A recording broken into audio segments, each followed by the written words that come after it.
বৈচিত্র্য বৈচিত্র্যে আজ আপনাদের পড়ে শোনাব বার্ট্রান্ড রাসেলের গল্প দ্য ইনফ্রা রেডিওস্কোপ।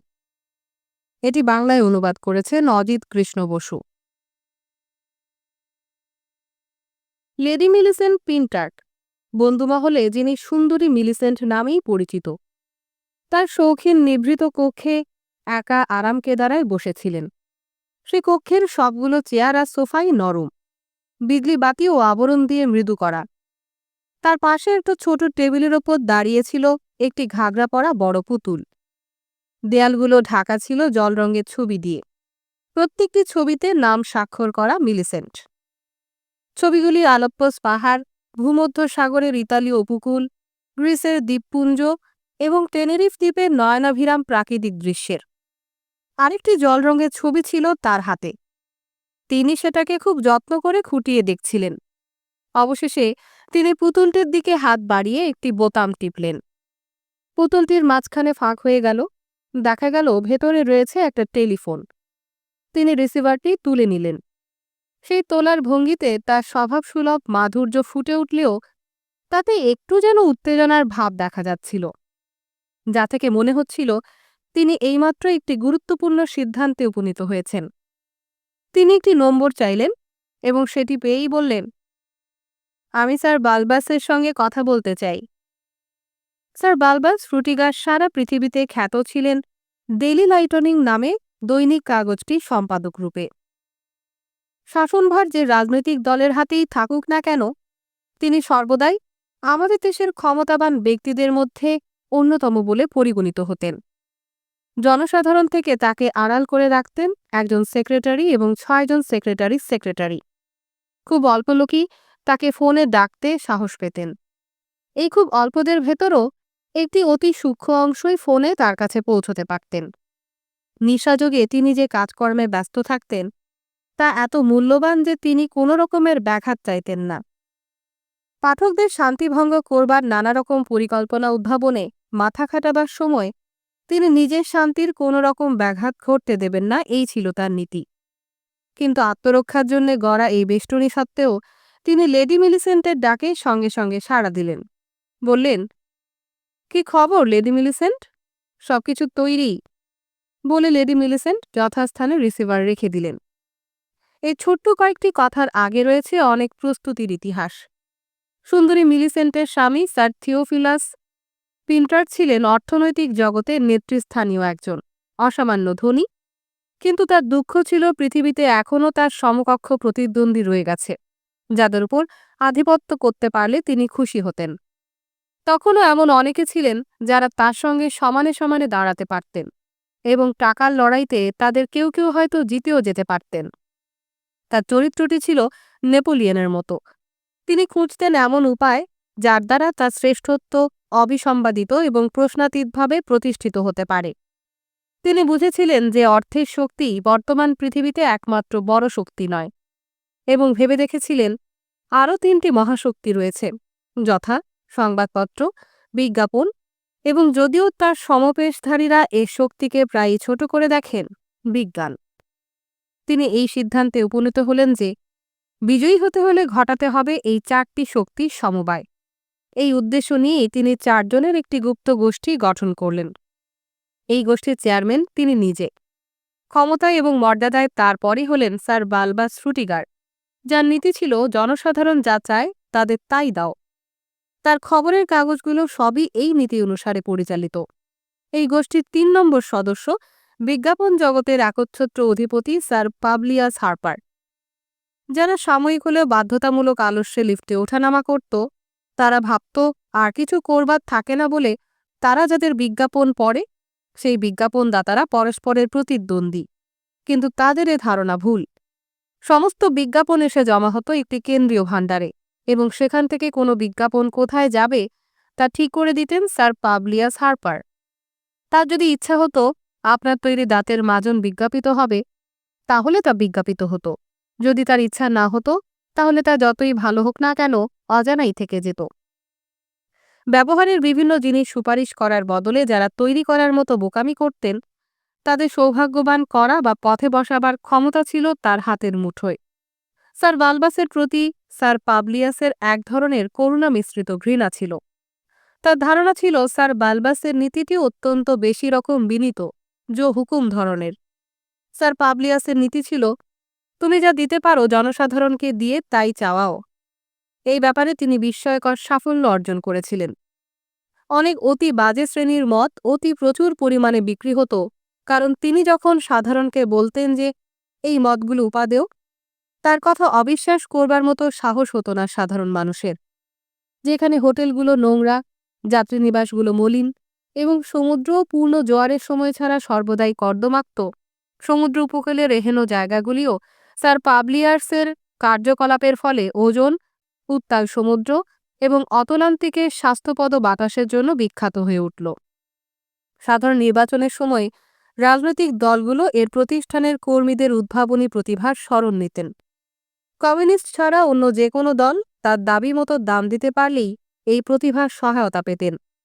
দুনিয়ার হালচাল সম্পর্কে ওয়াকিবহাল কোনো বুদ্ধিমান ব্যক্তি স্যার পাবলিয়াসের সহায়তা ছাড়া কোনো প্রচার অভিযান শুরু করবার কথা স্বপ্নেও ভাবতেন না। সাধারণের উদ্দেশ্যে প্রচার অভিযানে স্যার বালবাস এবং স্যার পাবলিয়াস পরস্পরের সঙ্গে প্রায়ই যুক্ত থাকলেও চেহারায় ছিলেন দুজনে দুজনের বিপরীত। দুজনেই নিজেদের বেশ তোয়াজে রাখতেন, দুজনেই ছিলেন শৌখিন জীবন বিলাসী। কিন্তু স্যার বালবাসের প্রফুল্ল স্নিগ্ধ চেহারাতেই তা ফুটে উঠত, আর স্যার পাবলিয়াস ছিলেন একটু রোগা এবং রুক্ষ। স্যার পাবলিয়াসের পরিচয় জানা না থাকলে তাকে দেখে মনে হতে পারত তিনি অতীন্দ্রিয় দিব্য দৃষ্টির জন্য একাগ্র সাধনা করছেন। কোনো আহার্য বা পানীয় জিনিসের বিজ্ঞাপনে তার চেহারার ছবি ব্যবহার করা যেত না। যাই হোক, প্রায়ই যখন এরা দুজন একসঙ্গে খানা খেতেন, কোনো নতুন বিজয়ের পরিকল্পনা বা নীতি পরিবর্তনের জন্য পরামর্শ করবার উদ্দেশ্যে তারা আশ্চর্য রকমে একমত হয়ে যেতেন। একে অন্যের মনের গতিবিধি বেশ ভালোই বুঝতেন। দুজনেই বুঝতেন এদের একের পরিকল্পনা সম্পূর্ণ করতে অপরের সহায়তা প্রয়োজন। স্যার পাবলিয়াস বুঝিয়ে দিতেন স্যার বালবাস একটি ছবির কাছে কতটা ঋণী। ছবিটিতে সুন্দর চেহারায় সুসজ্জিত একদল যুবক যুবতী, প্রত্যেকের হাতে একখণ্ড ডেলি লাইটনিং পত্রিকা। অত্যন্ত তাচ্ছিল্যের সঙ্গে অঙ্গুলি নির্দেশ করছে একজন অপরিণত মস্তিষ্ক লোকের দিকে, যে ডেলি লাইটনিং পড়ে না। ছবিটি দেখা যেত রাস্তার ধারে সবগুলো বড় বড় বিজ্ঞাপনের জায়গায়। স্যার পাবলিয়াসের কথার পাল্টা জবাবে স্যার বালবাস বলতেন, তা বটে, কিন্তু কানাডার জঙ্গলগুলোর ওপর নিয়ন্ত্রণ কর্তৃত্ব দখল করবার জন্যে আমার কাগজগুলোতে যে বিরাট আন্দোলন চালিয়েছিলাম, তা না চালালে আজ আপনি কোথায় থাকতেন? কাগজ না মিললে আপনি কোথায় থাকতেন? আর আমি যদি আমাদের অতলান্তিকের ওপরে সেই মহা উপনিবেশটিতে সেই মোক্ষম নীতিটি চালিয়ে না যেতাম, তাহলে কাগজ আপনার মিলতই বা কি করে? আহারের শেষ পর্ব পর্যন্ত তাদের দুজনের ভেতর এই ধরনের প্রীতিপূর্ণ কথার লড়াই চলত। তারপর তারা দুজনেই গুরু গম্ভীর হয়ে যেতেন। তাদের পারস্পরিক সহযোগিতাও আরও জোরালো এবং সৃজনশীল হয়ে উঠত। তাদের গুপ্তগোষ্ঠীর 4 নম্বর সদস্য পেনড্রেক মার্কেল ছিলেন অন্য 3 জন থেকে একটু আলাদা। তাকে গোষ্ঠীতে নেওয়া উচিত হবে কিনা সে বিষয়ে স্যার বালবাস এবং স্যার পাবলিয়াসের মনে কিছুটা সন্দেহ ছিল, কিন্তু তাদের সেই সন্দেহের আপত্তি বাতিল করে দিয়েছিলেন স্যার থিওফিলাস। এদের সন্দেহ কিন্তু অযৌক্তিক না। প্রথমত, অন্যান্য 3 জনের মতো পেনড্রেক মার্কেল নাইট হবার সম্মান লাভ করেননি, অর্থাৎ স্যার হননি। এছাড়াও তার সম্পর্কে আরও গুরুতর আপত্তি ছিল। তার ঔজ্জ্বল্য আছে একথা কেউই অস্বীকার করতেন না, কিন্তু কিছু কিছু বিচক্ষণ ব্যক্তি সন্দেহ করতেন তিনি অপ্রকৃতস্থ, তার মাথার ঠিক নেই। তার নাম কোনো কোম্পানির প্রসপেক্টাসে ছাপা হলে সেই কোম্পানির শেয়ার বিক্রির পক্ষে সহায়ক হতো না। স্যার থিওফিলাস কিন্তু তাকে জোর করেই গোষ্ঠীতে নেয়ালেন 2টি কারণে।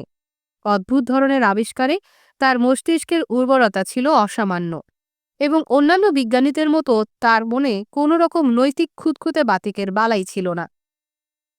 মানুষ জাতটার উপর তার একটা আক্রোশের ভাব ছিল। যারা তার ইতিহাস জানতেন তারা এর কারণ বুঝতেন। তার বাবা ছিলেন একজন নন কনফর্মিস্ট, অর্থাৎ প্রচলিত ধর্মপ্রণালী থেকে ভিন্ন প্রণালীতে বিশ্বাসী ধর্মযাজক। তার ধর্মনিষ্ঠা ছিল অসাধারণ। তিনি বালক পেনড্রেককে শোনাতেন এলিশার সাপের ফলে ভালুকদের হাতে পড়ে কতগুলো শিশুর টুকরো টুকরো হয়ে মরল সেই কাহিনী। তাকে বোঝাতেন এলিশা ঠিকই করেছিল। সব রকমেই তিনি ছিলেন অতীত যুগের এক জীবন্ত স্মরণচিহ্ন। বিশ্রাম দিবসের প্রতি সম্ভ্রম এবং বাইবেলের প্রতিটি শব্দের আক্ষরিক ব্যাখ্যায় দ্বিধাহীন বিশ্বাস তার গৃহের সমস্ত কথাবার্তার মধ্যে ফুটে উঠত। বালক বয়সেই পেনড্রেক বুদ্ধিমান হয়ে উঠেছিলেন। একদিন হঠাৎ সম্ভাব্য ফলাফল চিন্তা না করে তিনি তার বাবাকে প্রশ্ন করে ফেলেছিলেন, খরগোশ রোমন্থন করে একথা বিশ্বাস না করলে খাঁটি খ্রিস্টান হওয়া অসম্ভব কিনা। ফলে বাবার হাতে তিনি এমন বেদম মার খেয়েছিলেন যে 1 সপ্তাহ তিনি বসতে পারেননি। এই ধরনের সতর্ক শাসনের আওতায় বেড়ে উঠেও তিনি রাজি হলেন না তার বাবার ইচ্ছা অনুযায়ী নন কনফর্মিস্ট ধর্মযাজক হতে। স্কলারশিপ পেয়ে তিনি বিশ্ববিদ্যালয়ের পড়া শেষ করলেন উচ্চতম সম্মানসহ। তার প্রথম গবেষণার ফলটি চুরি করে তার অধ্যাপক তারই দৌলতে রয়্যাল সোসাইটির একটি পদক পেলেন। তিনি যখন নালিশ জানাতে গেলেন কেউ তাকে বিশ্বাস করলেন না। সবাই ভেবে নিলেন তিনি একটি অসভ্য চাষা। প্রতিবাদ জানাতে গিয়ে তিনি হলেন সন্দেহভাজন। এই অভিজ্ঞতার ফলে তিনি হয়ে উঠলেন তিক্ত হৃদয় মানববিদ্বেষী। এরপর থেকে তিনি হুঁশিয়ার হলেন কেউ যেন আর তার কোনো আবিষ্কার চুরি করে নিতে না পারে। পেটেন্ট সম্পর্কে গোপন লেনদেনের অনেক কদর্য কাহিনী শোনা গেল, কিন্তু প্রমাণিত হল না। কাহিনীতে কাহিনীতে অমিলও ছিল এবং কাহিনীগুলোর মূলে কতটা সত্য ছিল তা কেউ জানতেন না। যাই হোক, অবশেষে তিনি যথেষ্ট টাকার মালিক হয়ে একটি নিজস্ব ল্যাবরেটরি করলেন। তাতে কোনো সম্ভাব্য প্রতিদ্বন্দ্বীকে তিনি ঢুকতে দিতেন না। ক্রমে তার কৃতিত্ব অনেকের অনিচ্ছাকে ব্যর্থ করে স্বীকৃতি আদায় করে নিল। শেষকালে সরকারের তরফ থেকে তাকে অনুরোধ করা হলো তিনি যেন রোগ বীজাণুর সাহায্যে যুদ্ধের উন্নততর পদ্ধতির আবিষ্কারে তার প্রতিভা নিয়োগ করেন। তার জবাব হলো, সবারই কাছে সে জবাব অত্যন্ত অদ্ভুত বলে মনে হলো, তিনি রোগ বীজাণু তত্ত্ব সম্বন্ধে কিছুই জানেন না। অনেকেই সন্দেহ করলেন তার অমন জবাবের আসল কারণ হচ্ছে তিনি ঘৃণা করেন শৃঙ্খলাবদ্ধ সমাজের প্রতিটি শক্তিকে, প্রধানমন্ত্রী থেকে অতি সাধারণ পাহারাওয়ালা পর্যন্ত। বিজ্ঞান জগতে প্রত্যেকেই তাকে অপছন্দ করতেন, কিন্তু তাকে আক্রমণ করতে কেউ সাহস পেতেন না, কারণ তর্কের দ্বন্দ্বযুদ্ধে তার ক্ষমতা ছিল অসাধারণ এবং নির্মম, যার দ্বারা প্রায় প্রত্যেক ক্ষেত্রেই তিনি প্রতিপক্ষকে বোকা বানাতে সক্ষম হতেন। সারা পৃথিবীতে তিনি মাত্র একটি জিনিস ভালোবাসতেন, সেটি হলো তার নিজস্ব ল্যাবরেটরি। দুর্ভাগ্যবশত এর যন্ত্রপাতি এবং সাজ সরঞ্জামে তার খরচ গেল মাত্রা ছাড়িয়ে। ফলে ঋণ সূত্রে তার ল্যাবরেটরি বিক্রি করতে হবে এমনি আশঙ্কার দেখা দিল। তার মাথার উপর এই বিপদের খাড়া ঝুলছে, এমনি পরিস্থিতিতে স্যার থিওফিলাস এসে প্রস্তাব করলেন ওই বিপদ থেকে তিনি পেনড্রেককে রক্ষা করবেন। তার বদলে পেনড্রেক চতুর্থ সদস্য হয়ে গুপ্তগোষ্ঠীকে সাহায্য করবেন। গোষ্ঠীর প্রথম বৈঠকে স্যার থিওফিলাস বুঝিয়ে বললেন তিনি মনে মনে কী ভেবে রেখেছেন এবং তার আশাগুলোকে কিভাবে বাস্তবে রূপায়িত করা যাবে সে বিষয়ে পরামর্শ চাইলেন। তিনি বললেন, মিলিতভাবে কাজ করলে সারা পৃথিবীর উপর আধিপত্য স্থাপন করা তাদের 4 জনের পক্ষে নিশ্চয়ই সম্ভব হবে। শুধু পৃথিবীর এ অংশ বা সে অংশ নয়, শুধু পশ্চিম ইউরোপ অথবা পশ্চিম ইউরোপ আর আমেরিকাও নয়, সেই সঙ্গে লৌহ যবনিকার ওধারের পৃথিবীর উপরও। বিজ্ঞভাবে তাদের দক্ষতা এবং সুযোগের সদ্ব্যবহার করলে কোনো কিছুই তাদের প্রতিরোধ করতে পারবে না। তিনি তার উদ্বোধনী বক্তৃতায় বললেন, আমাদের দরকার শুধু একটা সত্যিকারের লাভজনক পরিকল্পনা। এটি জোগানো হলে মার্কেলের কাজ। ভালো একটা পরিকল্পনা পেলে তাকে কার্যকর করবার জন্য টাকা জোগাবো আমি। তার বিজ্ঞাপন করবেন হার্পার এবং এই পরিকল্পনার যারা বিরোধিতা করবে তাদের বিরুদ্ধে জনমতকে খেপিয়ে তুলবেন ফ্রুটিগার। আমাদের 3 জনের কার্যকরী করে তুলবার উপযোগী পরিকল্পনা উদ্ভাবনে মার্কেলের সম্ভবত কিছুটা সময় লাগবে। সুতরাং আমি প্রস্তাব করছি আমাদের এই বৈঠক 1 সপ্তাহের জন্য স্থগিত রাখা হোক। আমি নিশ্চিত জানি এই সময়ের শেষে আমাদের সমাজ নিয়ন্তা 4টি শক্তির অন্যতম রূপে বিজ্ঞান তার নিজের দাবি প্রমাণ করবে। এই বলে মার্কেলকে অভিবাদন জানিয়ে তিনি সভা ভেঙে দিলেন। 1 সপ্তাহ বাদে তারা যখন আবার মিলিত হলেন তখন মার্কেলের দিকে তাকিয়ে স্যার থিওফিলাস হেসে বললেন, কি হে মার্কেল, বিজ্ঞান কি বলে? মার্কেল গলা পরিষ্কার করে নিয়ে বলতে শুরু করলেন, sir Theophilus, sir বালবাস, sir Publius, সারা গত সপ্তাহ ধরে আমি আমার সেরা চিন্তা যে খুবই ভালো সে আশ্বাস আপনাদের দিতে পারি। গত সপ্তাহের বৈঠকে যে ধরনের পরিকল্পনার ইঙ্গিত দেওয়া হয়েছিল তাতেই আমি নিয়োগ করেছিলাম। নানা ধরনের ভাবনা আমার মনে ভিড় করে আসছিল আর বাতিল হয়ে যাচ্ছিল।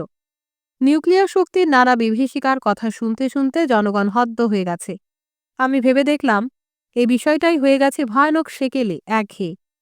তাছাড়া হচ্ছে এমন একটা বিষয় যাতে বিভিন্ন দেশের সরকাররাও হুঁশিয়ার হয়ে গেছেন, এবং এ বিষয়ে আমরা এখন কিছু করতে গেলেই খুব সম্ভব সরকারি বাধার সম্মুখীন হব।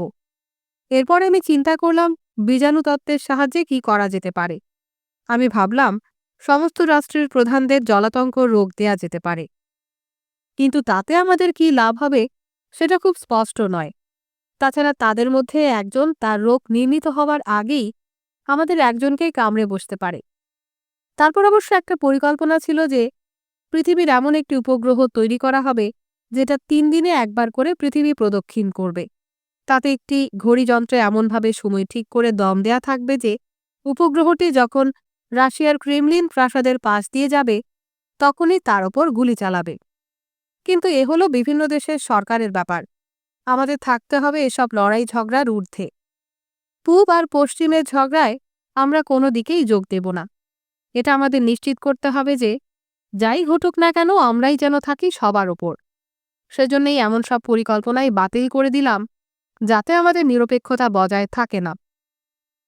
একটি পরিকল্পনা আমি আপনাদের সামনে পেশ করতে চাই, যাতে আমার মনে হয় অন্যান্য পরিকল্পনার দোষ ত্রুটিগুলো অনুপস্থিত।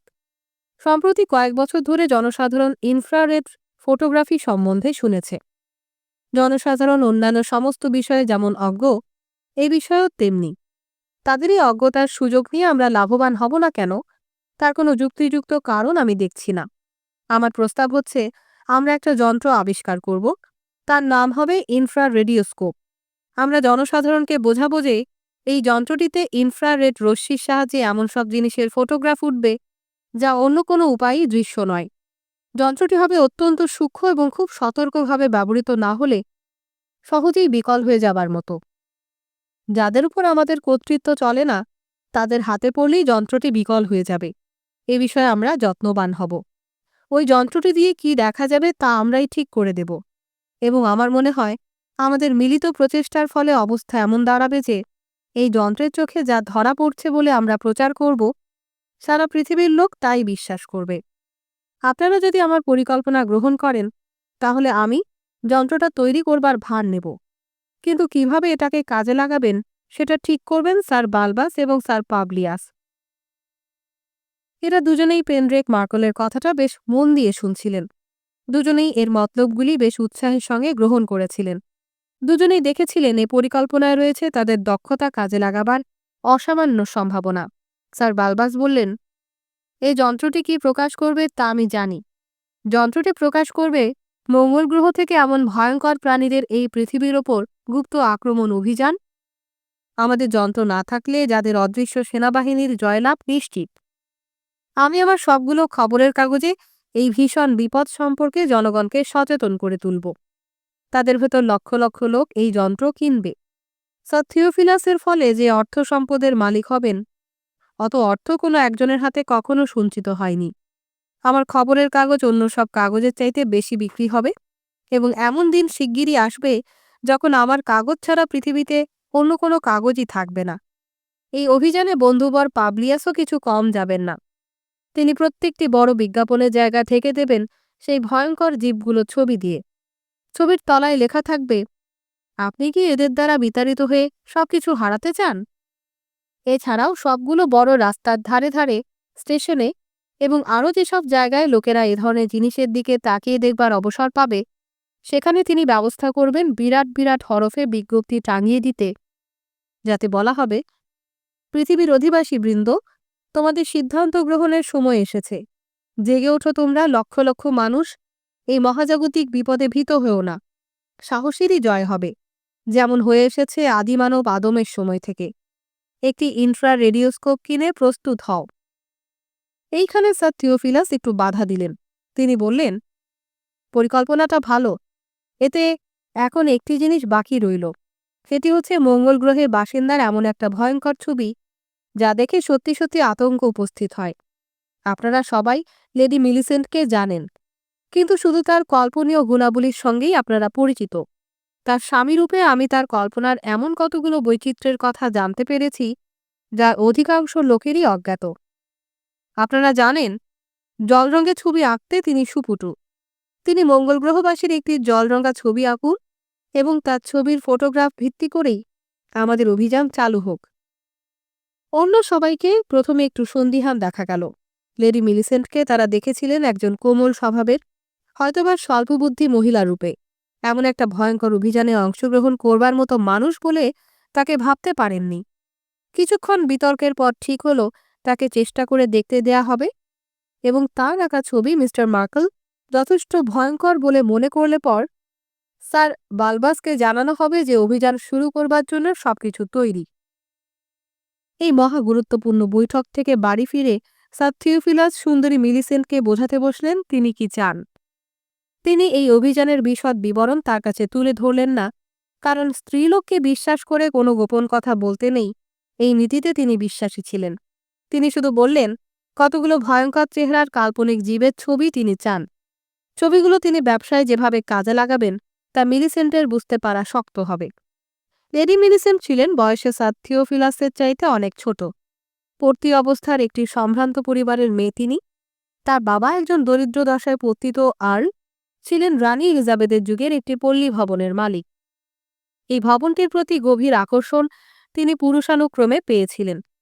পূর্বপুরুষদের এই ভিটা তিনি কোনো ধনী আর্জেন্টিনাবাসীর কাছে বেচে ফেলতে বাধ্য হবেন, অবস্থা অনেকটা এইরকম দাঁড়িয়েছিল, এবং এই সম্ভাবনা ভেবে ভেবে ধীরে ধীরে তার মন ভেঙে যাচ্ছিল। মিলিসেন্ট তার বাবাকে অত্যন্ত গভীরভাবে ভালোবাসতেন। তিনি স্থির করলেন তার বাবার জীবনের বাকি দিনগুলো যাতে বেশ শান্তিতে কাটে, সেই উদ্দেশ্যে নিজের চোখ ধাঁধানো রূপ কাজে লাগাবেন। পুরুষমাত্রই রূপে মুগ্ধ হতো। এই মুগ্ধ ভক্তদের ভেতর স্যার থিওফিলাস ছিলেন সেরা ধনী। মিলিসেন্ট তাই তাকেই বেছে নিলেন। এই বেছে নেওয়ার শর্ত হল স্যার থিওফিলাস এমন ব্যবস্থা করে দেবেন যাতে মিলিসেন্টের বাবা সব রকম আর্থিক দুশ্চিন্তা থেকে মুক্ত থাকেন। মিলিসেন্ট স্যার থিওফিলাসকে অপছন্দ করতেন না, কারণ স্যার থিওফিলাস তাকে দেখতেন সশ্রদ্ধ ভালোবাসার দৃষ্টিতে এবং তার যে কোনো খেয়াল মেটাতেন। কিন্তু স্যার থিওফিলাসকে ভালোবাসেননি মিলিসেন্ট। সত্যি কথা বলতে কি, তখন পর্যন্ত কোনো পুরুষই তার হৃদয়ে দোলা দেয়নি। স্যার থিওফিলাসের কাছ থেকে তিনি যা পেয়েছিলেন বা পেতেন, তার বিনিময়ে তিনি যখনই সম্ভব তার আদেশ মানা কর্তব্য বলে মনে করতেন। একটা ভয়ঙ্কর জীবের জলরঙা ছবি এঁকে দেবার অনুরোধটা তার একটু যেন কেমন কেমন মনে হলো। কিন্তু তিনি স্যার থিওফিলাসের এমন অনেক কাণ্ড কারখানা দেখে দেখে অভ্যস্ত, যার মানে তিনি কিছুই বুঝতে পারেননি, এবং তার ব্যবসা সংক্রান্ত পরিকল্পনাগুলি বুঝবার জন্যেও তার মাথা ব্যথা ছিল না। মিলিসেন্ট সুতরাং কাজে লেগে গেলেন। স্যার থিওফিলাস তাকে এই পর্যন্ত বলেছিলেন যে ইনফ্রা রেডিওস্কোপ নামক যন্ত্রের সাহায্যে কি দেখতে পাওয়া যাবে তাই দেখবার জন্য ওই ছবিটি দরকার। কয়েকবার চেষ্টা করেও যখন কোনো ছবি নিজেরই পছন্দ হলো না, মিলিসেন্ট তখন একটা জীবের ছবি আঁকলেন যার দেহ অনেকটা গুবরে পোকার মতো, কিন্তু উচ্চতা 6 ফুট, 7টি পা লোমে ভরা, মুখ মানুষের মতো, মাথা ভরার টাক, দৃষ্টি কটমটে, তার দাঁতগুলো বিশ্রী হাসির ভঙ্গিতে বার করা। 2টি ছবি আঁকলেন তিনি। প্রথমটিতে আঁকলেন একটি লোক ইনফ্রা রেডিওস্কোপ যন্ত্রের মধ্য দিয়ে এই জীবটিকে দেখছে। দ্বিতীয়টিতে আঁকলেন ওই লোকটি ভীষণ ভয় পেয়ে যন্ত্রটিকে হাত থেকে ফেলে দিয়েছে, এবং লোকটি তাকে দেখে ফেলেছে বুঝতে পেরে সেই ভয়ঙ্কর জীবটি তার 7 নম্বর পায়ের ওপর সোজা দাঁড়িয়ে বাকি 6টি লোমশ পা দিয়ে জড়িয়ে ধরে লোকটির শ্বাসরোধ করে ফেলেছে। স্যার থিওফিলাসের আদেশে এই ছবি দুটি তিনি মিস্টার মার্কেলকে দেখালেন। মিস্টার মার্কেল ছবি দুটিকে প্রয়োজনের উপযোগী বলে গ্রহণ করলেন, এবং তিনি বিদায় নেবার সঙ্গে সঙ্গেই লেডি মিলিসেন্ট টেলিফোনে স্যার বালবাসকে সেই গুরুত্বপূর্ণ খবরটি জানিয়ে দিলেন। স্যার বালবাসের কাছে এই খবরটি যেইমাত্র পৌঁছল, অমনি সঙ্গে সঙ্গে তাদের গুপ্তগোষ্ঠীর পরিচালনাধীন বিরাট ব্যবস্থা অনুযায়ী কাজ শুরু হয়ে গেল। স্যার থিওফিলাস পৃথিবীর সর্বত্র অসংখ্য কারখানায় ইনফ্রা রেডিওস্কোপ যন্ত্রটির উৎপাদন শুরু করে দিলেন। যন্ত্রটি ছোট, তাতে অনেকগুলো চাকা ঘর ঘর আওয়াজ করত, কিন্তু ওই যন্ত্রের সাহায্যে প্রকৃতপক্ষে কোনো কিছুই দেখার সাহায্য হতো না। স্যার বালবাস বিজ্ঞানের বিস্ময় সম্বন্ধে নানা প্রবন্ধ দিয়ে তার খবরের কাগজগুলো ভরে ফেললেন। প্রত্যেকটি প্রবন্ধে ইঙ্গিত রইল ইনফ্রা রেডিওস্কোপ সম্পর্কে। এদের ভেতর কতগুলো প্রবন্ধে বিজ্ঞান জগতের কয়েকজন বিখ্যাত ব্যক্তি বিজ্ঞানের কিছু কিছু খাঁটি তথ্য পরিবেশন করলেন। অন্য প্রবন্ধগুলোতে ছিল কল্পনার বিস্তার। স্যার পাবলিয়াস প্রাচীরপত্রে সর্বত্র বাণী ছড়ালেন, ইনফ্রা রেডিওস্কোপ আসিতেছে, পৃথিবীর অদৃশ্য বিস্ময় প্রত্যক্ষ করুন। এবং ইনফ্রারেডিওস্কোপ কি সঠিকারের সংবাদপত্রগুলি আপনাকে বলিয়া দিবে। বিচিত্র জ্ঞান লাভের এই সুযোগ হারাইবেন না। যথেষ্ট সংখ্যক ইনফ্রারেডিওস্কোপ তৈরি হয়ে যাবার পর লেডি মিলিসেন্ট এ খবর প্রচার করে দিলেন যে একটি ইনফ্রারেডিওস্কোপ যন্ত্রের সাহায্যে তিনি তার শোবার ঘরের মেঝের ওপর এই বিভীষিকার চলাফেরা দেখতে পেয়েছেন। স্যার বালবাসের পরিচালনাধীন সবগুলি কাগজের প্রতিনিধি এসে তার সঙ্গে সাক্ষাৎ করলেন। ব্যাপারটা এমনই নাটকীয় উত্তেজনাপূর্ণ যে অন্যান্য কাগজের প্রতিনিধিরাও না এসে পারলেন না। স্বামীর পরামর্শ মতো তিনি থেকে থেকে মহা আতঙ্কগ্রস্ততার ভান করে ঠিক সেই ভাবের কথাই বললেন যা গোষ্ঠীর পরিকল্পনার পক্ষে সহায়ক। জনগণের পর প্রভাবশালী কয়েকজন চিন্তানায়কদের কাছে একটি করে ইনফ্রারেডিওস্কোপ দেয়া হলো। স্যার থিওফিলাস তার গুপ্তচরদের কাছে খবর পেয়েছিলেন এরা অত্যন্ত আর্থিক অসুবিধায় আছেন। এদের প্রত্যেককে 1000 পাউন্ড দেবার প্রস্তাব জানানো হলো এই শর্তে যে তিনি বলবেন তিনি এই ভয়ঙ্কর জীবদের একটিকে যন্ত্রের সাহায্যে দেখতে পেয়েছেন। স্যার পাবলিয়াসের বিজ্ঞাপন প্রতিষ্ঠানের মাধ্যমে লেডি মিলিসেন্টের আঁকা ছবি দুটি সর্বত্র প্রকাশিত হল। সেই সঙ্গে এই বাণী, আপনার ইনফ্রারেডিওস্কোপটি হাতে হইতে ফেলিবেন না। এই যন্ত্র প্রকাশ করে, রক্ষাও করে। ফলে অচিরেই বহু হাজার ইনফ্রারেডিওস্কোপ বিক্রি হল এবং সারা পৃথিবীময় আতঙ্কের সৃষ্টি হল। পেনড্রেক মার্কল একটি নতুন যন্ত্র আবিষ্কার করলেন। যন্ত্রটি শুধু তার নিজস্ব ল্যাবরেটরিতেই পাওয়া যেত। এই নতুন যন্ত্রটি প্রমাণ করে দিল এই অদ্ভুত জীবগুলি এসেছে মঙ্গল গ্রহ থেকে। অন্যান্য বিজ্ঞানীরা মার্কেলের বিপুল খ্যাতিতে ঈর্ষান্বিত হয়ে উঠলেন এবং তার এই ভাবী প্রতিদ্বন্দ্বীদের মধ্যে অতি সাহসী একজন একটি যন্ত্র আবিষ্কার করলেন যাতে এই জীবদের মনের কথা ধরা পড়ে। তিনি প্রচার করলেন এই যন্ত্রের সাহায্যে তিনি আবিষ্কার করেছেন যে মঙ্গল গ্রহের বাসিন্দারা মানবজাতিকে ধরাপৃষ্ঠ থেকে লুপ্ত করে দেবার যে পরিকল্পনা করেছে এরা হচ্ছে তারই অগ্রণী বাহিনী।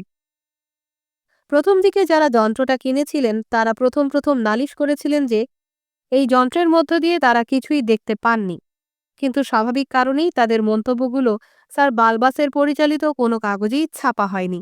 খুব শিগগিরই সারা পৃথিবীময় এই আতঙ্ক এমন গভীর হয়ে উঠল যে কোনো ব্যক্তি মঙ্গল গ্রহের বাসিন্দাদের উপস্থিতি তার দৃষ্টিগোচর হয়নি বললেই ধরে নেওয়া হতে লাগল তিনি বিশ্বাসঘাতক দেশদ্রোহী এবং মঙ্গল গ্রহের বাসিন্দাদের দলে। এই ধরনের কয়েক হাজার দেশদ্রোহী উত্তেজিত জনগণের হাতে নিদারুণভাবে লাঞ্ছিত এবং অত্যাচারিত হবার পর বাকি সবাই ভাবলেন মুখ বুজে থাকাটাই বুদ্ধিমানের কাজ। এর ব্যতিক্রম ছিল মাত্র কয়েকজন। তাদের সবাইকে গৃহে অন্তরীণ হতে হলো। আতঙ্ক তখন চারিদিকে এমনভাবে ছেয়ে গেল যে আগে যাতে নিরীহ বলে মনে করা হতো তাদের অনেকেই গভীর সন্দেহভাজন হয়ে উঠলেন। অসতর্ক মুহূর্তে কেউ রাতের আকাশে মঙ্গল গ্রহের সৌন্দর্যের প্রশংসা করলেই সঙ্গে সঙ্গে তাকে সন্দেহ করা হতো।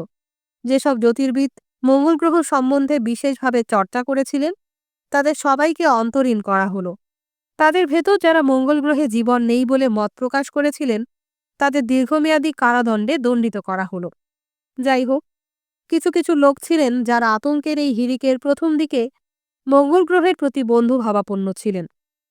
আবিসিনিয়ার সম্রাট ঘোষণা করলেন যে ছবিটি যত্ন করে পরীক্ষা করে দেখা যাচ্ছে মঙ্গল গ্রহবাসীর চেহারার দিক দিয়ে জুডাস সিংহের খুবই কাছাকাছি, সুতরাং নিশ্চয়ই ভালো, খারাপ নয়।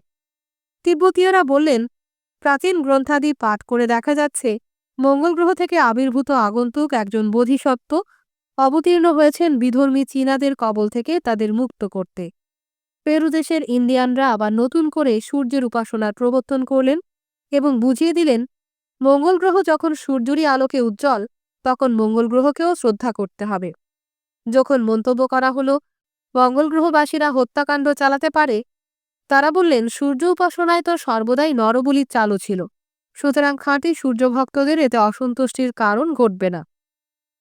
নৈরাজ্যবাদীরা যুক্তি দেখিয়ে বললেন মঙ্গল গ্রহীরা সমস্ত শাসন ব্যবস্থার বিলোপ সাধন করবে, সুতরাং স্বর্ণযুগ এরাই আনবে।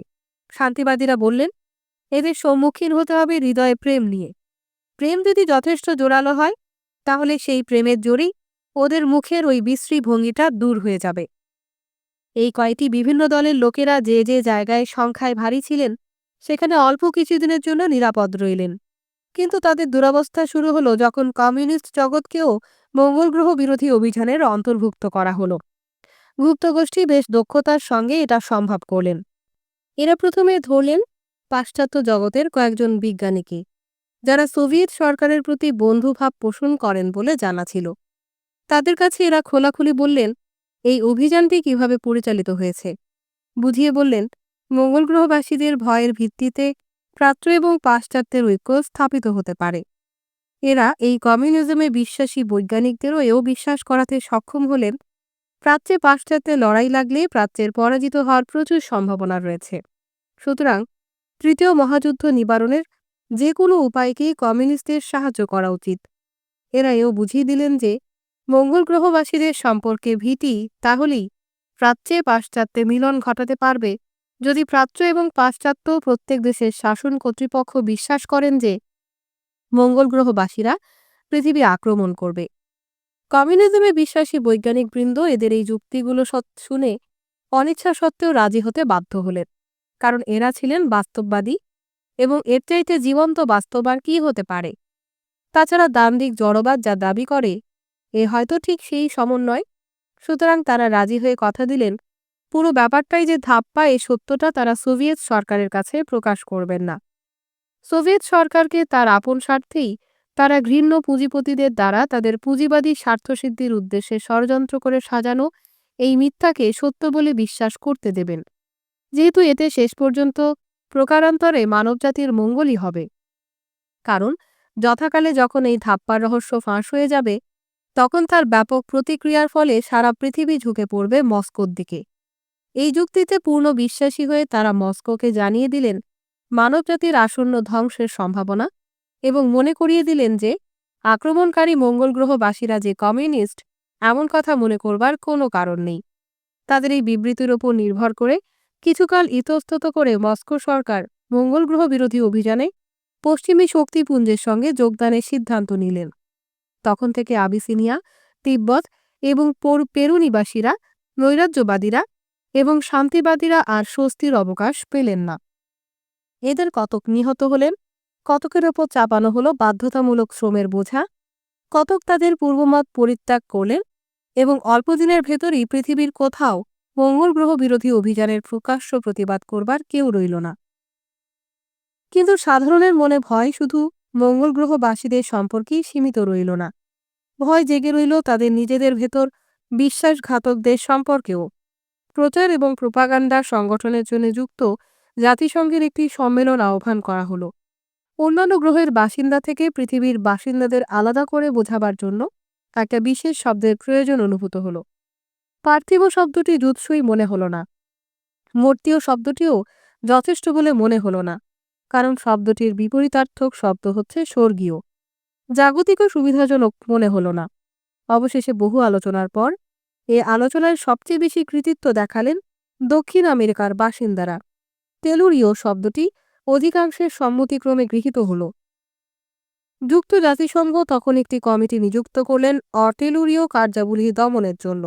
এই কমিটি সারা পৃথিবী জুড়ে রাজনৈতিক সন্ত্রাসের রাজত্ব সৃষ্টি করল। এও স্থির হল যে যুক্ত জাতিসংঘের বৈঠক 12 মাসই চালু থাকবে, একজন স্থায়ী প্রধানের নেতৃত্বাধীনে, যতদিন এই সংকট বজায় থাকে। প্রবীণ রাষ্ট্রনীতিজ্ঞদের ভেতর থেকে বেছে একজন সভাপতি নিযুক্ত করা হলো।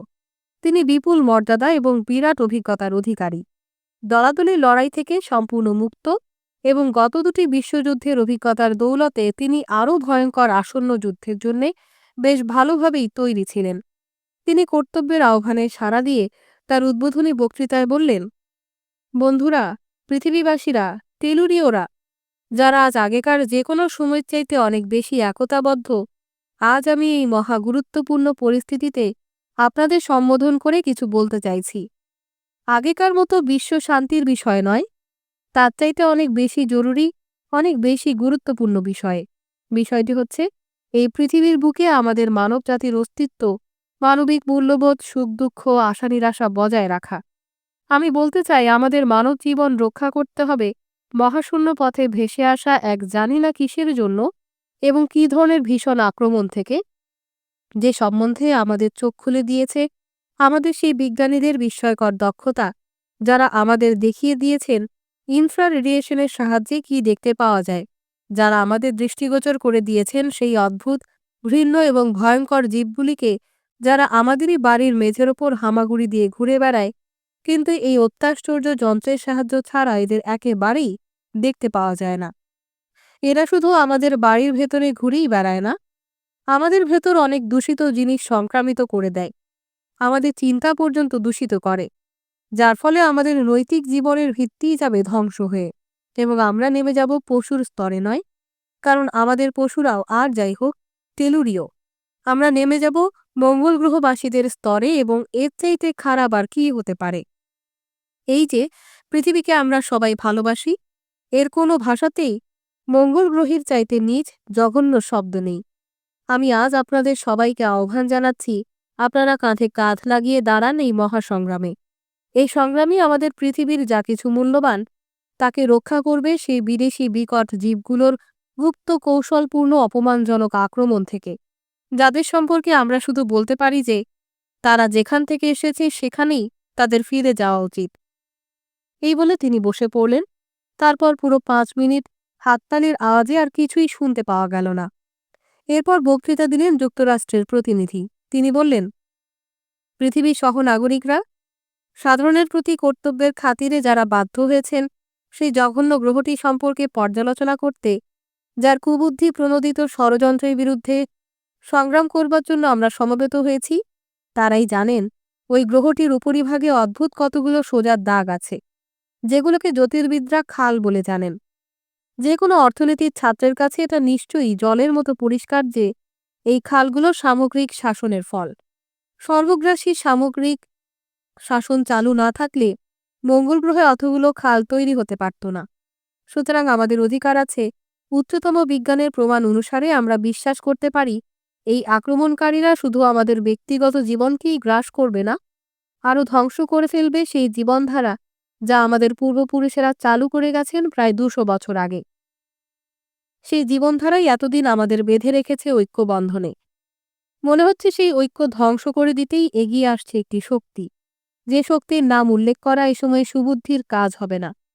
হতে পারে মহাবিশ্বের জীবনের বিবর্তনে মানুষ একটা অস্থায়ী স্তর মাত্র, কিন্তু একটা নিয়ম আছে যা মহাবিশ্ব সর্বদাই মানবে, একটি ঐশ্বরিক নিয়ম।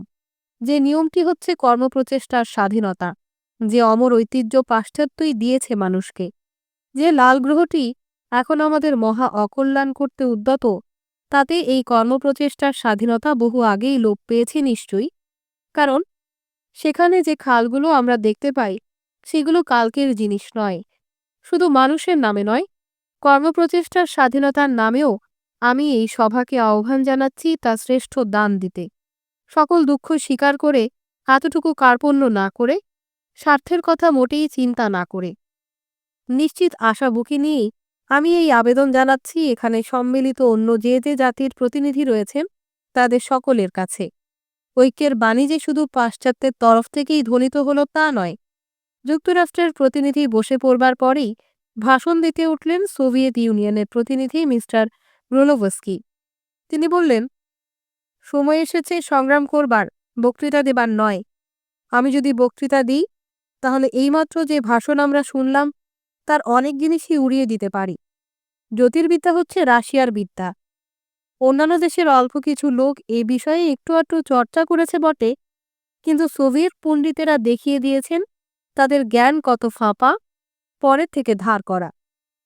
এর একটা উদাহরণ হচ্ছে, যার নাম মুখে আনতেও আমার ঘৃণা হয়, সেই জঘন্য গ্রহের খালগুলো সম্বন্ধে যে কথা বলা হলো। মহান জ্যোতির্বিদ লুকুপুস্কি চূড়ান্তভাবে প্রমাণ করেছেন যে ওই খালগুলো তৈরি হয়েছে ব্যক্তিগত প্রচেষ্টায়, এবং তাদের সংখ্যা বৃদ্ধি ঘটেছে প্রতিযোগিতার ফলে। কিন্তু এসব আলোচনার সময় এখন নয়, এখন হচ্ছে কাজের সময়। তারপর যখন বাইরের এই আক্রমণ প্রতিহত হয়ে ফিরে যাবে, তখন দেখা যাবে সমস্ত পৃথিবী এক হয়ে গেছে, এবং এই যুদ্ধের প্রচণ্ড আলোড়নের মধ্য দিয়ে আমাদের ইচ্ছায় অনিচ্ছায় হোক অনিবার্যভাবে সামগ্রিক শাসন হয়েছে বিশ্বব্যাপী। এ সময় অনেকের মনে ভয় হলো, বৃহৎ শক্তিগুলোর ভেতর এই নবলব্ধ ঐক্য এই ধরনের বিতর্কের ধাক্কায় টিকবে কিনা। ভারত, প্যারাগুয়ে এবং আইসল্যান্ড এই অশান্ত পরিস্থিতিকে শান্ত করলেন। অবশেষে আন্ডোরার গণতন্ত্রের প্রতিনিধির মিষ্টি কথায় সভার সদস্যেরা মুখের চেহারায় যে ঐক্য এবং সম্প্রীতির ঔজ্জ্বল্য নিয়ে বিদায় নিলেন, তার মূলে ছিল পরস্পরের ভাবাবেগ সম্বন্ধে অজ্ঞতা। সভা ভাঙবার আগে সমবেতভাবে ঘোষিত হল বিশ্বশান্তি এবং এই গ্রহের সমস্ত বিভিন্ন রাষ্ট্রের সেনাদলের একীকরণ। এই আশা পোষণ করা হলো যে এই একীকরণের কাজ সম্পূর্ণ না হওয়া পর্যন্ত হয়তো মঙ্গল গ্রহীদের প্রধান আক্রমণ শুরু হবে না।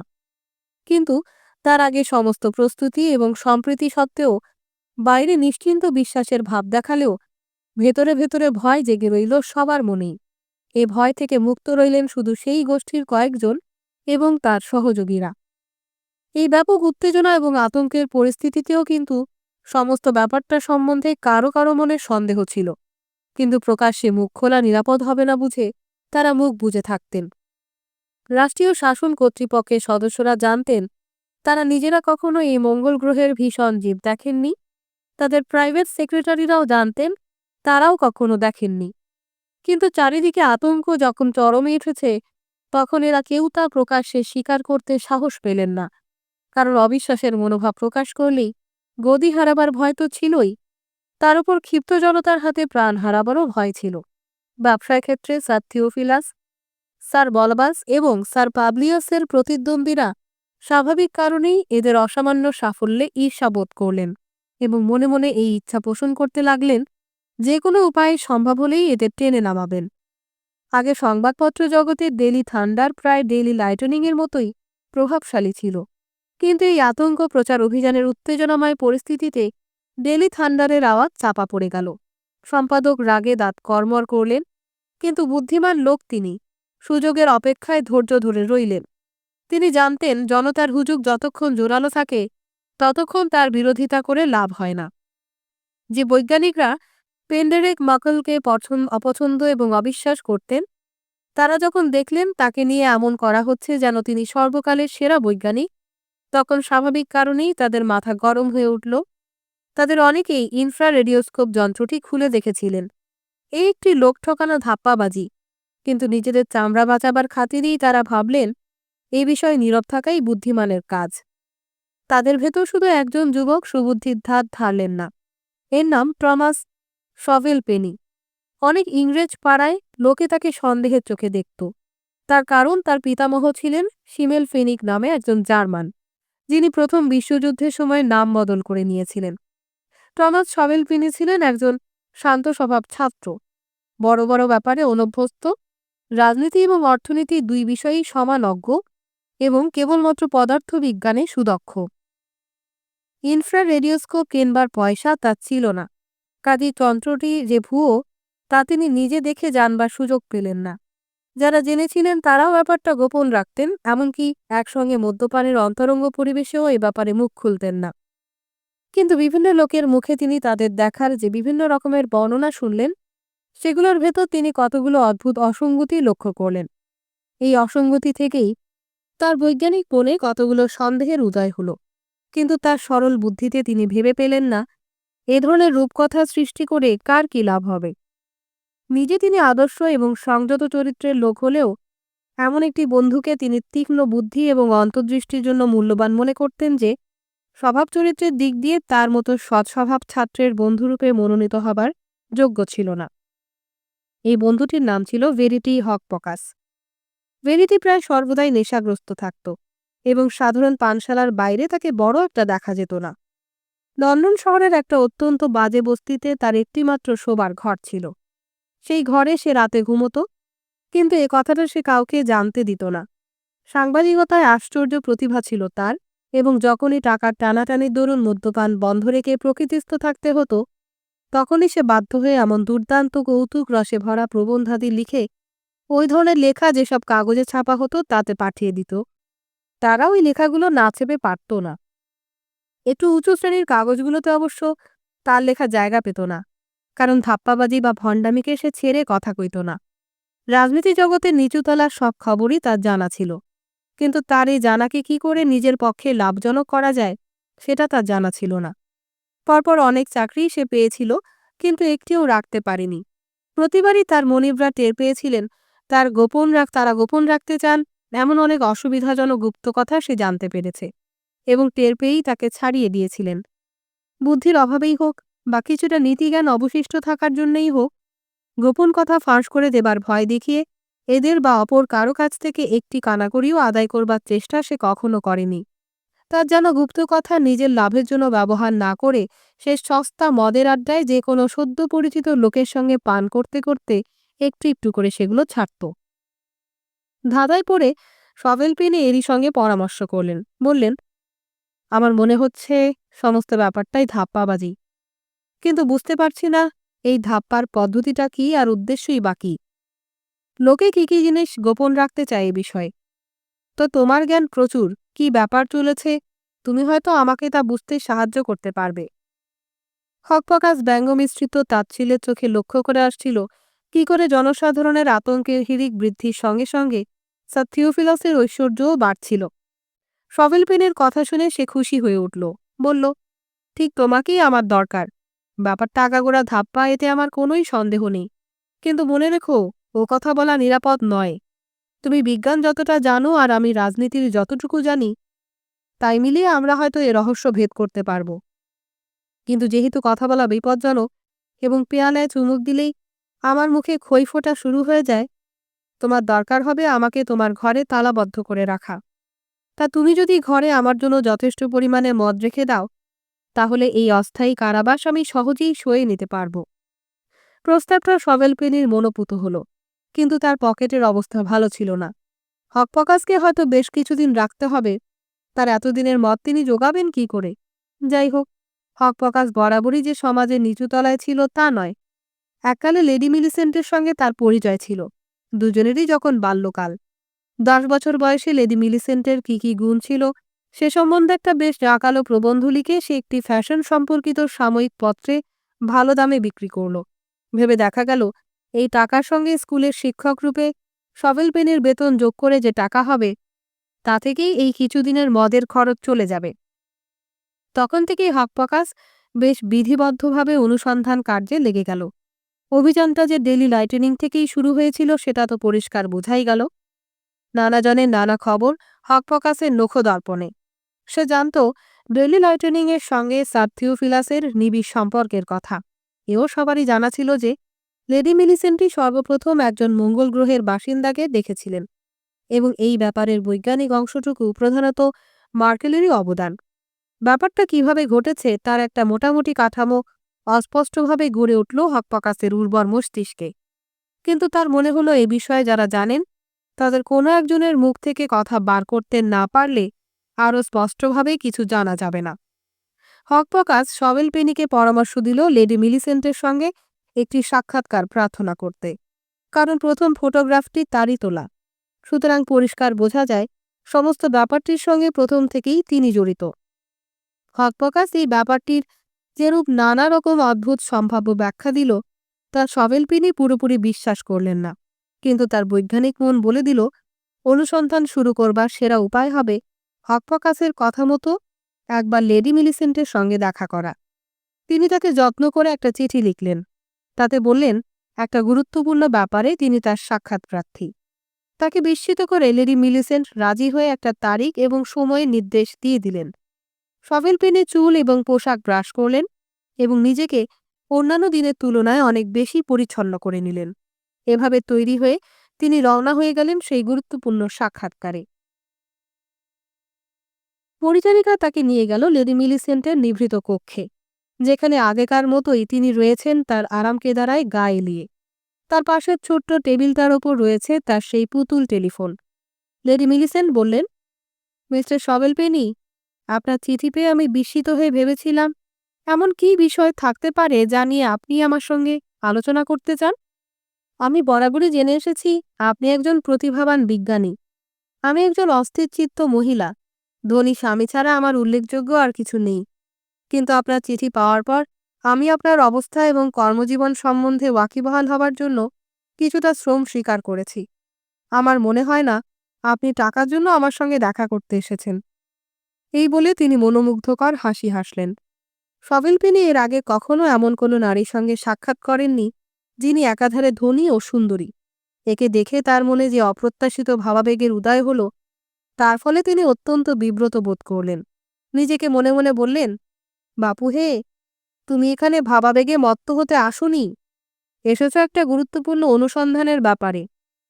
প্রবল চেষ্টায় নিজেকে সামলে নিয়ে তিনি জবাব দিলেন, লেডি মিলিসেন্ট, অন্যান্য মানুষদের মতো আপনিও নিশ্চয়ই লক্ষ্য করেছেন মঙ্গল গ্রহীদের আক্রমণের আশঙ্কায় সমগ্র মানবজাতির চিত্তে কি এক অদ্ভুত আলোড়নের সৃষ্টি হয়েছে। আমি যা জানতে পেরেছি তা যদি ঠিক হয়ে থাকে, তাহলে এই মঙ্গল গ্রহীদের একজনকে আপনিই সর্বপ্রথম দেখেছিলেন। আমার যা বলবার আছে তা বলতে আমার খুব কঠিন লাগছে, তবু তা বলা কর্তব্য মনে করছি। সযত্ন অনুসন্ধানের ফলে আমার মনে সন্দেহ জেগেছে আপনি অথবা অপর কেউ এই ভয়ঙ্কর জীবদের একটিকেও দেখেছেন কিনা, এবং ইনফ্রারেডিওস্কোপের সাহায্যে সত্যিই কিছু দেখতে পাওয়া যায় কিনা। আমার অনুসন্ধান যদি ভ্রান্ত হয়ে না থাকে, তাহলে আমি মীমাংসায় উপনীত হতে বাধ্য হচ্ছি যে এক বিরাট ধাপ্পাবাজির আপনি একজন প্রথম উদ্যোক্তা। আমি বিস্মিত হব না যদি আমার এ কথা শুনবার পর আপনি আপনার সম্মুখ থেকে আমাকে বলপ্রয়োগে অপসারিত করান এবং আপনার ভৃত্যদের আদেশ দেন যেন আমাকে আর কখনো আপনার বাড়িতে ঢুকতে দেয়া না হয়। এই ধরনের প্রতিক্রিয়া খুবই স্বাভাবিক হতো যদি আপনি নির্দোষ হতেন, এবং আরও বেশি স্বাভাবিক হতো যদি আপনি দোষী হতেন। কিন্তু যদি এমন কিছু সম্ভব থেকে থাকে যা আমার চিন্তায় আসেনি, আপনার মতো একজন সুন্দরীকে যাতে দোষী করতে না হয় এমন যদি কোনো উপায় থাকে, আপনার হাসি দেখে আপনাকে খুবই ভদ্র বলে মনে হচ্ছে। যদি বিজ্ঞানকে হাওয়ায় উড়িয়ে দিয়ে আমার যে সংস্কার আপনার সপক্ষে রায় দিচ্ছে তাকে আমি বিশ্বাস করে নিতে পারি, তাহলে আপনাকে আমি মিনতি জানাচ্ছি, আমার প্রাণের শান্তির জন্য আপনি সম্পূর্ণ সত্য আমাকে জানতে দিন। সন্দেহাতীত সরলতা এবং লেডি মিলিসেন্টের দিকে হৃদয় ঝুঁকলেও তাকে তোষামত করতে অনিচ্ছা, সভেলপিনের এই দুটি গুণ লেডি মিলিসেন্টকে যেমন অভিভূত করল, তেমন অভিভূত তাকে তার পরিচিতদের মধ্যে কেউ কখনো করেনি। স্যার থিওফিলাসকে বিয়ে করবার জন্য পিতাকে ছেড়ে আসবার পর এই তিনি সর্বপ্রথম সত্যিকারের সহজ সরল অকপট মানুষের সংস্পর্শে এলেন। স্যার থিওফিলাসের বিরাট ভবনে প্রবেশ করার পর থেকেই তিনি যে কৃত্রিম জীবনযাপনের চেষ্টা করে আসছিলেন তা তার অসহ্য হয়ে উঠেছিল। মিথ্যা, ষড়যন্ত্র এবং হৃদয়হীন ক্ষমতার জগৎ তিনি আর সইতে পারছেন না বলে তার মনে হচ্ছিল।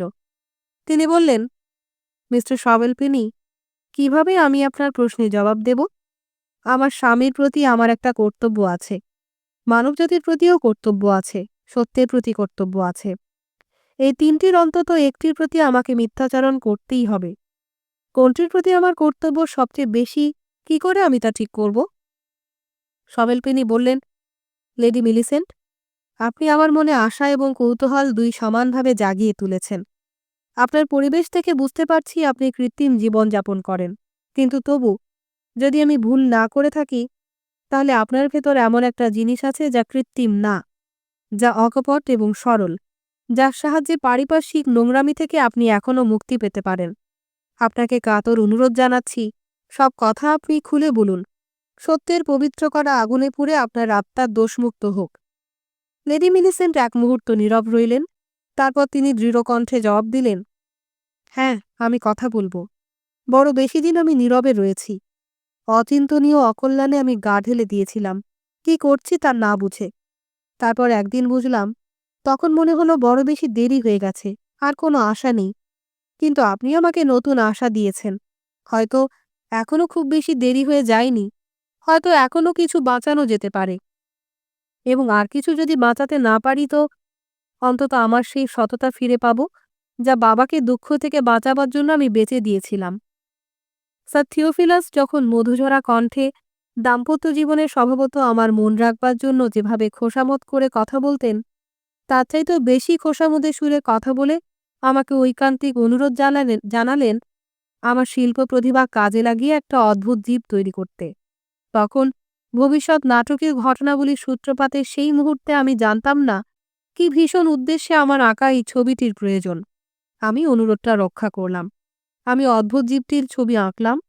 আমি এই ভীষণ জীবটিকে দেখেছি বলে প্রচারিত হতে দিলাম, কিন্তু তখন জানতাম না কি নিজ উদ্দেশ্যে আমার স্বামী, হায়, এখনও তাকে ওই নামেই ডাকতে হবে, আমাকে তাকে রাজি করালেন। ক্রমে ক্রমে যতই তার অদ্ভুত অভিযানটির রূপ ফুটে উঠেছে, ততই বিবেকের তাড়নায় আমি বেশি করে অনুভব করেছি। প্রতি রাতে আমি নতজানু হয়ে ঈশ্বরের কাছে ক্ষমা প্রার্থনা করেছি, কিন্তু আমি জানি স্যার থিওফিলাস যে বিলাস বৈভবে আমায় ঘিরে রাখতে ভালোবাসেন, আমি যতদিন তার ভেতর থাকব ততদিন ঈশ্বর আমাকে ক্ষমা করবেন না। এ সমস্ত ত্যাগ করে যেতে রাজি না হওয়া পর্যন্ত আমার আত্মা মালিন্যমুক্ত হবে না। আপনার এই আগমন উটের পিঠে শেষ খড়ের কাজ করেছে। আপনি এসে সরল সহজভাবে সত্যের আহ্বান করে আমাকে দেখিয়ে দিয়েছেন আমার কি করা উচিত। আমি আপনাকে সব বলবো। আপনি জানতে পারবেন আপনি যে স্ত্রীলোকের সঙ্গে কথা বলছেন সে কত নীচ।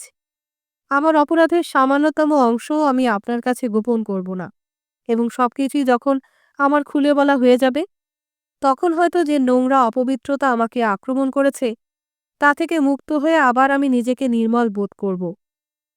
লেডি মিলিসেন্ট এই বলে তারপর সভেল পেনিকে সব কথা খুলে বললেন। বলবার সময় তিনি শ্রোতার মুখে যে নিদারুণ আতঙ্কের অভিব্যক্তি দেখবেন বলে ভেবেছিলেন, তার বদলে দেখলেন তার দুচোখে ফুটে উঠেছে সপ্রশংস মুগ্ধতার ভাব। এর আগে সফেল পেনি হৃদয়ে কখনো প্রেমভাব অনুভব করেননি, এইবার করলেন। শ্রীমতীর যখন সব কথা বলা হয়ে গেল, সফেল পেনি তাকে বুকে টেনে নিলেন। শ্রীমতীও ধরা দিলেন তার বাহুবন্ধনে। মিলিসেন্ট, বললেন সফেল পেনি, মানুষের জীবন কি জটিল, কি ভয়ঙ্কর। হকপকাস আমাকে যা যা বলেছে সব সত্যি, কিন্তু তবু এই হীন ব্যাপারের উৎসমূলেই আমি পেয়েছি তোমাকে, যে তুমি এখনও মনের গহনে অনুভব করতে পারছ সত্যের পবিত্র অগ্নিশিখা। এখন যখন তুমি নিজের সর্বনাশ করেও সব কথা স্বীকার করেছ, তোমার মধ্যে আমি পেয়েছি একজন কমরেড, একজন আত্মার আত্মীয়, যেমনটা এই পৃথিবীতে কোথাও আছে বলে আমি আশা করিনি। কিন্তু এই অদ্ভুত জট পাকানো অবস্থায় কি করা উচিত তা আমি এখনও ঠিক করতে পারছি না। এ বিষয়ে আমাকে 24 ঘন্টা গভীরভাবে ভেবে দেখতে হবে। তারপর ফিরে এসে আমি তোমাকে আমার সিদ্ধান্ত জানাব।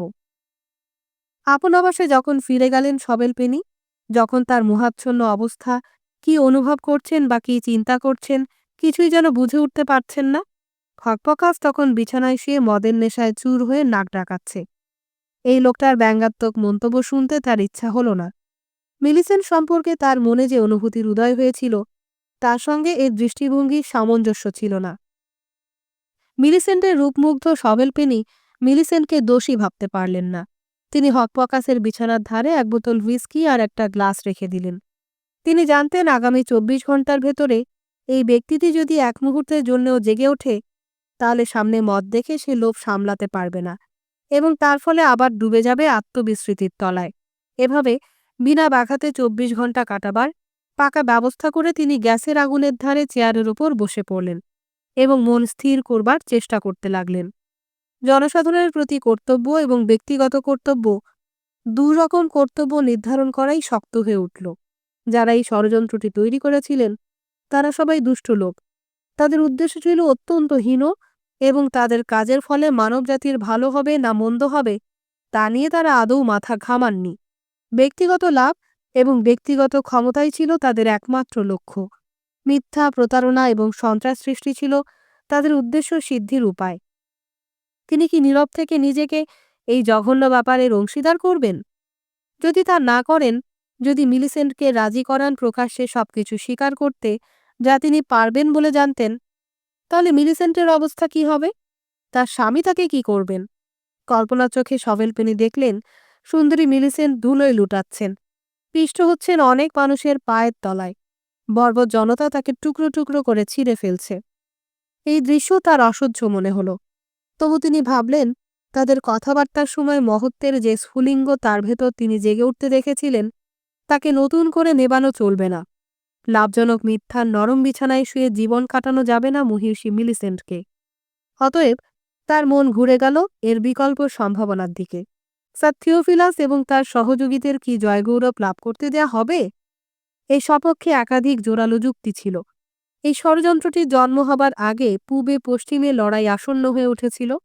অনেকের মনে হয়েছিল মানুষজাতটা ব্যর্থ আক্রোশে নিজেই নিজের বিলুপ্তি ঘটাবে। কিন্তু এখন একটা সম্পূর্ণ কাল্পনিক বিপদের আশঙ্কায় প্রকৃত বিপদটা আর নেই। রাশিয়ার ক্রেমলিন আর যুক্তরাষ্ট্রের হোয়াইট হাউস মঙ্গলগ্রহীদের প্রতি ঘৃণায় মিলিত হয়ে প্রিয় বন্ধুতে পরিণত হয়েছে। পৃথিবীর সৈন্য দলগুলিকে এখনও যুদ্ধের জন্য একত্রিত করা যায়, কিন্তু এখন তারা একত্রিত এমন শত্রুর বিরুদ্ধে যে শত্রুর অস্তিত্বই নেই, এবং তাদের অস্ত্রশস্ত্রগুলো যে ক্ষতি করবার জন্য তৈরি তা করতে পারবে না। সম্ভবত তিনি ভাবতে লাগলেন মিথ্যার সাহায্যেই মানুষকে বাঁচার মতো বাঁচতে উদ্বুদ্ধ করা যায়। মানুষের প্রবৃত্তিগুলোই এই রকম যে সত্য চিরদিনই বিপজ্জনক থাকবে। সত্যের অনুগত হয়ে আমি বোধহয় ভুলই করেছি। আমার চাইতে বোধহয় স্যার থিওফিলাসই বেশি বুদ্ধিমান। আমার প্রিয়া মিলিসেন্টকে তার সর্বনাশের দিকে এগিয়ে দেয়া আমার পক্ষে বোধহয় বোকামি হবে। তারপর তার চিন্তার গতি আবার অন্যদিকে ঘুরে গেল। আগে হোক পরে হোক তিনি ভাবলেন, এই প্রতারণা ধরা পড়বেই। যারা আমার মতো সত্যানুসন্ধানী, তাদের দ্বারা না হলে পরে যাদের প্রতিদ্বন্দ্বী স্বার্থ স্যার থিওফিলাসের স্বার্থের মতোই কুটিল এবং ক্রূর, তাদের দ্বারা এই ধাপ্পাবাজি আবিষ্কৃত এবং প্রকাশিত হবেই। এই লোকেরা এই প্রতারণার রহস্য উন্মোচন করে ফেলতে পারলে সেটা কিভাবে কাজে লাগাবেন? স্যার থিওফিলাসের মিথ্যাগুলো যে টেলুরীয়দের মধ্যে সম্প্রীতি সৃষ্টি করেছে, তার বিরুদ্ধে এরা তার সাহায্যে ঘৃণা বাড়িয়ে তুলবেন।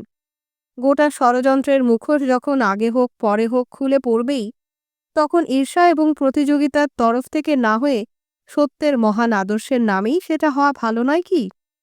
কিন্তু এসব বিষয় বিচার করবার আমি কে? আমি তো ভগবান নই। ভবিষ্যৎ আমি জানতে পারি না। ভবিষ্যৎ অন্ধকারে ঢাকা। যেদিকে তাকাই সেদিকেই দেখি আতঙ্ক। বুঝতে পারি না দুষ্টু লোকদের ভালো কাজ করতে, না ভালো লোকদের পৃথিবীর ধ্বংস সাধন করতে সহায়তা করা উচিত। এই বিষম দোটানায় পড়েছি আমি। এর সমাধান আমার পক্ষে অসম্ভব। ২৪ ঘণ্টা তিনি ঠায় দাঁড়িয়ে রইলেন, নাওয়া খাওয়া ভুলে দুললেন নানা বিপরীত ভাবনার দোলায়। ২৪ ঘণ্টার পরে এলো লেডি মিলিসেন্টের সঙ্গে আবার দেখা করবার পূর্ব নির্ধারিত সময়। শ্রান্ত এবং আড়ষ্টভাবে তিনি উঠে দাঁড়ালেন, একটা দীর্ঘশ্বাস ফেললেন, তারপর গুরুগম্ভীরভাবে পা ফেলে ফেলে এগিয়ে গেলেন শ্রীমতী ভবনের দিকে। গিয়ে দেখলেন লেডি মিলিসেন্টও তারই মতো ভেঙে পড়েছেন। তিনিও মানসিক দ্বন্দ্বে ছিন্ন ভিন্ন হয়েছিলেন। কিন্তু পৃথিবীর চাইতে তিনি বেশি ভাবছিলেন তার স্বামীর, তার নতুন প্রেম পাত্র টমাসের কথা। রাজনৈতিক চিন্তা করার অভ্যাস তার ছিল না। তার জগৎ গড়ে উঠেছিল এমন ব্যক্তিদের নিয়ে যাদের কার্যকলাপের ফলাফল ছিল তার চেতনার সীমার বাইরে। এই ফলাফলগুলি তিনি বুঝবার আশা করতেন না। তিনি বুঝতেন শুধু তার ব্যক্তিগত জগতের গণ্ডির ভেতরকার নরনারীদের মানবিক সুখ দুঃখের কথা। এই ২৪ ঘণ্টা ধরে তিনি ভেবেছেন শুধু টমাসের স্বার্থলেশীন গুণাবলীর কথা, আর দুঃখবোধ করেছেন স্যার থিওফিলাসের ফাঁদে ধরা পড়বার আগে এহেন চরিত্রের কোনো মানুষের সংস্পর্শে আসবার সৌভাগ্য কেন তার হয়নি। এতগুলো ঘণ্টার উৎকণ্ঠ প্রতীক্ষার দুঃসহতা ভুলবার জন্য তিনি স্মৃতির সাহায্যে টমাসের একটি ছোট ছবি এঁকে সেটিকে একটি লকেটের ভেতর পুরে রেখেছিলেন। এই লকেটে আগে জীবনের আরও হালকা সময় তিনি তার স্বামীর ছবি পুরে রাখতেন। এই লকেট তিনি গলার হাড়ের সঙ্গে ঝুলিয়ে দিতেন। উৎকণ্ঠা যখন অসহ্য হয়ে উঠল, তিনি তখন একটু শান্তি পাবার জন্য তাকিয়ে রইলেন টমাস শভেলপেনির ছবির দিকে, যে টমাসকে প্রেমাস্পদ বলবার জন্য তার প্রাণ আকুল। অবশেষে শভেলপেনি এলেন তার কাছে, কিন্তু তখন তার পদক্ষেপে নেই সজীবতা, চোখে নেই উজ্জ্বল দৃষ্টি, কণ্ঠস্বরে নেই উচ্ছল প্রাণ শক্তির স্পন্দন। বিষণ্নভাবে ধীরে ধীরে তিনি নিজের এক হাতে শ্রীমতীর একটি হাত তুলে নিলেন, অন্য হাতে পকেট থেকে একটা বাড়ি তুলে নিয়েই তাড়াতাড়ি গিলে ফেললেন। তিনি বললেন, মিলিসেন্ট, আমি এই যে বাড়িটি গিলে ফেললাম, এর ফলে কয়েক মিনিটের মধ্যেই আমার মৃত্যু হবে। আমি কোনটা বেছে নেব কিছুতেই বুঝতে পারছি না। বয়স তখন কম ছিল, তখন আমার ছিল অনেক আশা, অনেক উচ্চ আশা। তখন ভাবতাম জীবন উৎসর্গ করতে পারব সত্য এবং মানবজাতির সেবায়। হায়, তখন জানতে পারিনি যে তা হবার নয়। আমি কি সত্যের সেবা করে মানবজাতিকে ধ্বংস হতে দেব, না মানবজাতির সেবা করে সত্যকে ধুলায় পদদলিত হতে দেব? সে কথা ভাবতেও ভয় হয়। এই দোটানার মাঝখানে পড়ে আমি বেঁচে থাকা কেমন করে সহ্য করব? এই সূর্যের তলায় কি করে আমি নিঃশ্বাস নেব? যে সূর্য হয় দেখবে ভীষণ হত্যাকাণ্ড, না হয় তা ঢেকে যাবে মিথ্যার মেঘে। না, এ অসম্ভব। তুমি মিলিসেন্ট, তুমি আমার পরম প্রিয়। আমার ওপর তোমার আস্থা আছে। তুমি জানো আমার প্রেম কত সত্য। কিন্তু তবু এই দোটানায় পড়া অবস্থায় আমার নির্যাতিত আত্মার জন্য তুমি কিই বা করতে পারো? তোমার এই কোমল বাহু, ওই অপরূপ সুন্দর চোখ দুটি, অথবা তুমি আমাকে যা দিতে পারো তার কোনো কিছুই আমাকে এই দুঃখে সান্ত্বনা দিতে পারে না। না, মরতে আমাকে হবেই। কিন্তু মরবার সময় আমার পরে যারা থাকবেন তাদের জন্য আমি রেখে যাচ্ছি একটা ভীষণ দায়িত্ব। সত্য এবং জীবন এই দুটির ভেতর একটিকে বেছে নেবার দায়িত্ব। কোনটি বেছে নেওয়া উচিত তা আমি জানি না। বিদায়, বিদায় প্রিয় মিলিসেন্ট। যেখানে অপরাধী আত্মাকে কোনো সমস্যায় জর্জরিত হতে হয় না, সেই দেশে আমি চললাম।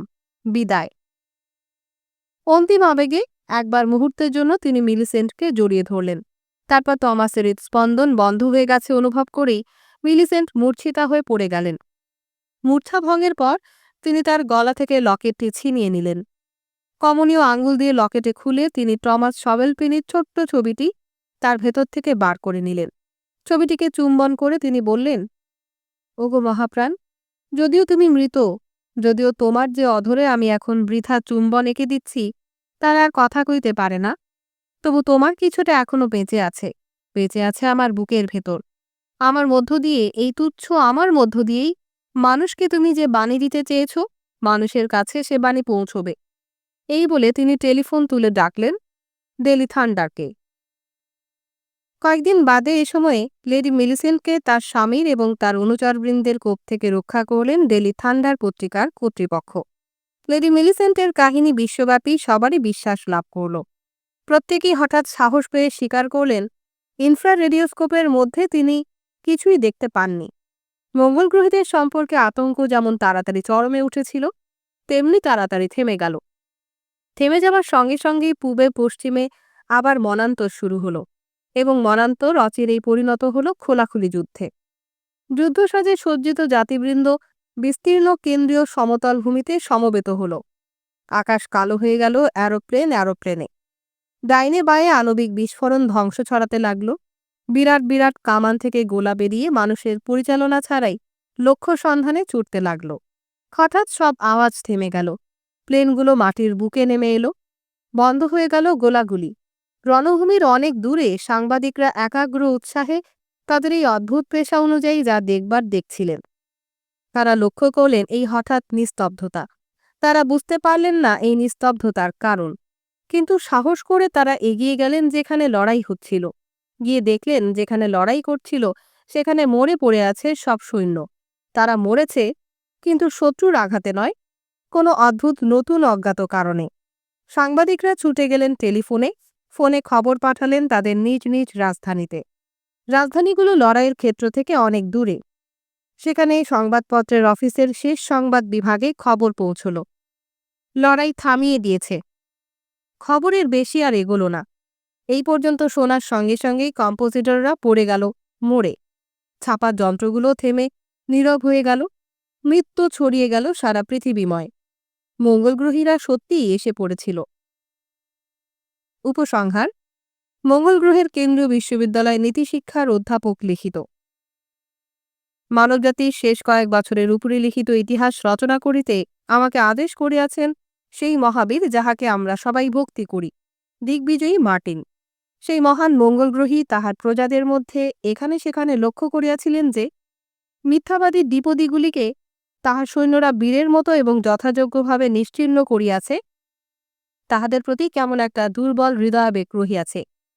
তিনি তখন তাহার জ্ঞানের আলোকে উদ্বুদ্ধ হইয়া স্থির করিয়াছিলেন যে তাহার বিজয় অভিযানের পূর্ববর্তী ঘটনা এবং পরিস্থিতিগুলি নিখুঁতভাবে বর্ণনা করিবার জন্য সর্বপ্রকার পাণ্ডিত্য নিয়োজিত হইবে।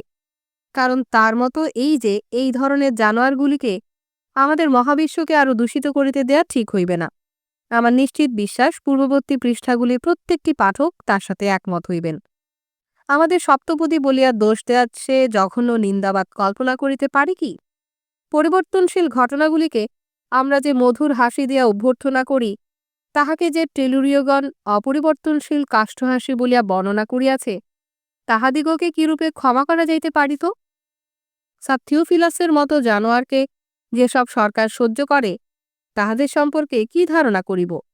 যে ক্ষমতার লোক তাহাকে তাহার অভিযানে প্রবৃত্ত করিয়াছিল, আমাদের ভেতর তাহা ন্যায়সঙ্গতভাবে রাজা মার্টিনেরই বুকের মধ্যে আবদ্ধ, এবং যুক্তরাষ্ট্র সংঘের বিতর্কে আলোচনার যে স্বাধীনতা দেখা গিয়াছিল, তাহার সমর্থনে কে কি বলিতে পারে?